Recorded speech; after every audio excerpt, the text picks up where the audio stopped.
দেশের জ্বালানি তেলের বাজারে তৈরি হয়েছে অস্বাভাবিক এক দ্বৈত সংকট। একদিকে পেট্রোল পাম্পে দীর্ঘ লাইন, অন্যদিকে উৎপাদনকারী প্রতিষ্ঠানের ট্যাঙ্কারে উপচে পড়ছে পেট্রোল ও অকটেন। প্রশ্ন উঠছে, সংকট আসলে কোথায়? সংশ্লিষ্ট সূত্র বলছে, দেশে মোট পেট্রোল ও অকটেনের চাহিদার প্রায় ৭৫% পূরণ করে থাকে স্থানীয় ৫টি প্রতিষ্ঠান, যার মধ্যে ৪টি বেসরকারি এবং একটি সরকারি। প্রতি মাসে দেশে প্রায় ৭৫,০০০ টন পেট্রোল ও অকটেনের চাহিদা রয়েছে।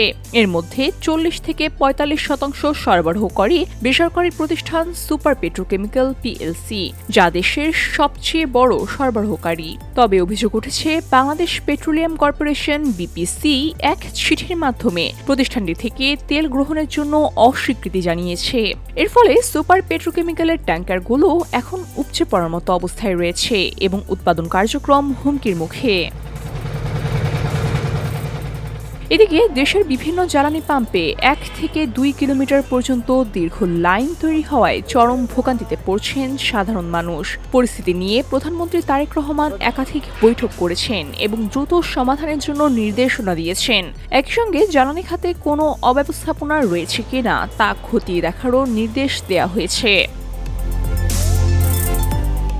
জানা যায়, বর্তমানে দেশে অকটেনের মজুত সক্ষমতা ৫৩,০০০ টন হলেও মজুত রয়েছে প্রায় ৫৫,০০০ টন, অর্থাৎ ২,০০০ টন বেশি মজুত রয়েছে। এর মধ্যে গত ১০ এপ্রিল ৩৭,০০০ টন অকটেন নিয়ে একটি জাহাজ দেশে পৌঁছানোয় বিপিসির উপর চাপ আরও বেড়েছে। সুপার পেট্রোকেমিক্যালের প্রধান নির্বাহী কর্মকর্তা প্রণব কুমার সাহা বিপিসির চেয়ারম্যানকে পাঠানো এক চিঠিতে বিষয়টিকে নিয়ে উদ্বেগ প্রকাশ করেছেন। তিনি জানান, বৈঠকে ৩৭,০০০ টন পেট্রোল ও অকটেন এবং ৫,০০০ টন ডিজেল সরবরাহের জন্য প্রস্তুত থাকতে বলা হয়েছিল। সে অনুযায়ী তারা প্রস্তুতিও নেয়, কিন্তু হঠাৎ করে বিতরণ কোম্পানিগুলো তেল নেওয়া বন্ধ করে দেয়। তারা আরও জানায়, ফেব্রুয়ারিতে জাহাজ আসার পরেও বিপিসি প্রতিশ্রুতি অনুযায়ী তেল গ্রহণ করেনি, যার ফলে মার্চ মাসে উৎপাদন বন্ধ রাখতে হয়েছিল। আগামী কিছুদিনের মধ্যে কাঁচামাল নিয়ে আরও একটি জাহাজ আসার কথা থাকলেও ট্যাঙ্ক খালি না হলে উৎপাদন চালিয়ে যাওয়া কঠিন হয়ে পড়বে।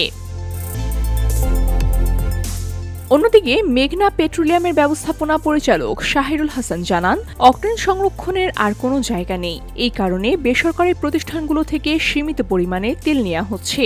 বর্তমানে পদ্মা, মেঘনা ও যমুনা এই ৩টি বিতরণ কোম্পানি প্রতিদিন গড়ে ১,২৭৭ টন ডিজেল, ১,৪৯৬ টন পেট্রোল এবং ১,১৯৩ টন অকটেন সরবরাহ করছে।